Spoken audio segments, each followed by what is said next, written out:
everybody. Today we're going to take you through a cleaning after a dive. So today we're going to assume that we've dove in clean pool water and we don't need to use any soap like we would after we've actually gone to the bottom of a nearby lake and gone through a bunch of muck on the bottom. So we got our BC back here. I'm going to check our computer, make sure our battery life is good. If we're below 95 or so, let's go ahead and get a full battery on here and charge this one. Now I'm going to take off the first stage. Very important, I'm going to put this little safety piece in between the yoke.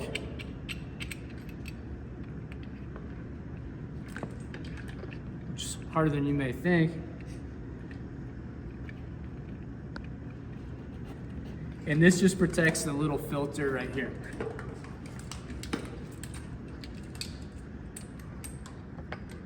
I'll disconnect my Air 2 hose.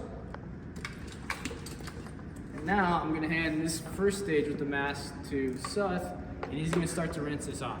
So we'll just use a wide fog on the mask, computer, the first stage, everything here, just to wash off certainly any chlorine, but as well as just any lake water or something too. In the mask, there's the microphone, there's the electronic pieces. Try not to take any direct straight stream to the microphone. Be cognizant of that. While he's doing that, I'm going to take our BC off.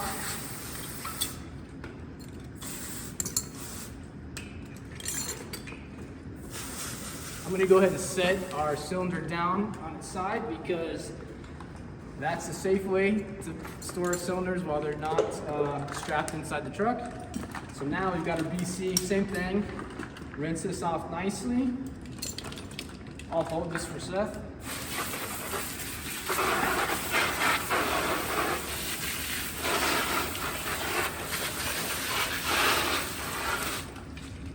And then we can assume that we got some lake water, some pool water inside the BC here. So what we'll do is get some water down our Air 2 hose.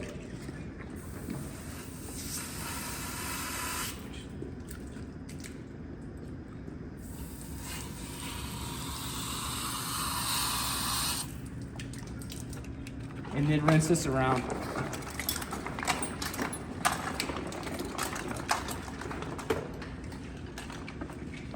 Kind of helps me to hang the pack up here.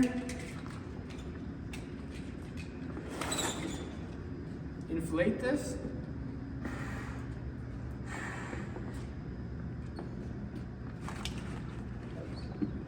And then drain the water out.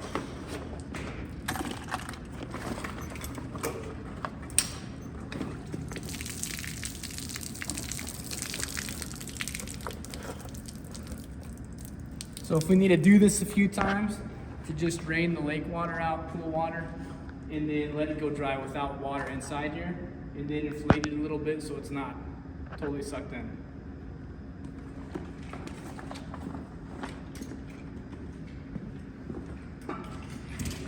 We'll take our cylinder to compressor, get one of the adapters in the dive truck, and fill this up. And we have to adjust our fill pressure to 3,000 instead of our 5,500. Each cylinder always has a rubber band for a cylinder light, but these cylinder lights will now transfer to a new cylinder that we put on the dive truck.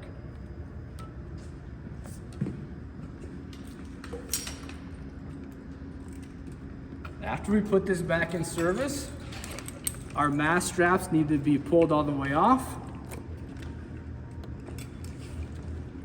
Make sure we've got a flashlight that's working.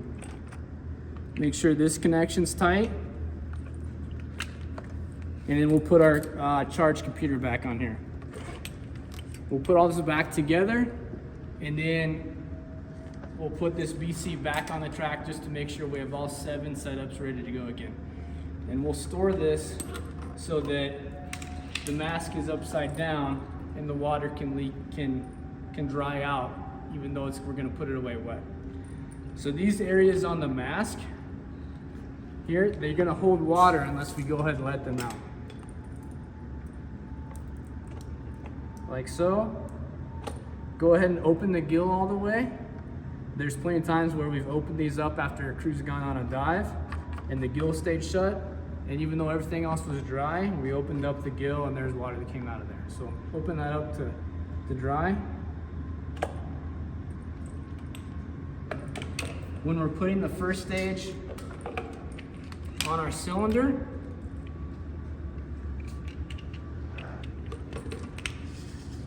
check our O-ring to make sure that looks okay.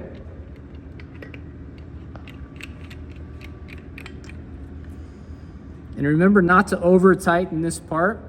If we over tighten it, this brass piece will warp and then we'll have to take this first stage in to get fixed.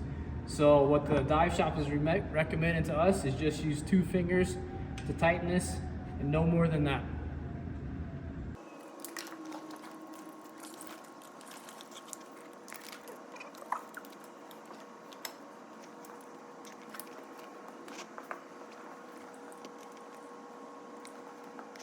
Once our BC is put back together, there's a few things we want to check to make sure it's ready to go.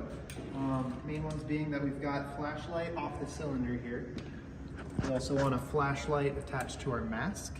When we do put this back on the rig, we're going to have the mask up top so that it can drain out. We want to make sure all of our air hoses are connected, so we've got this green line actually running to our regulator here. We want to make sure our backpack straps are done. And we've got cutters right here, and then we also want to make sure that our waist buckles are there and ready to go. Also make sure our computer's connected, and once we know that all those components are there, we're able to put it back on the rig and be in service.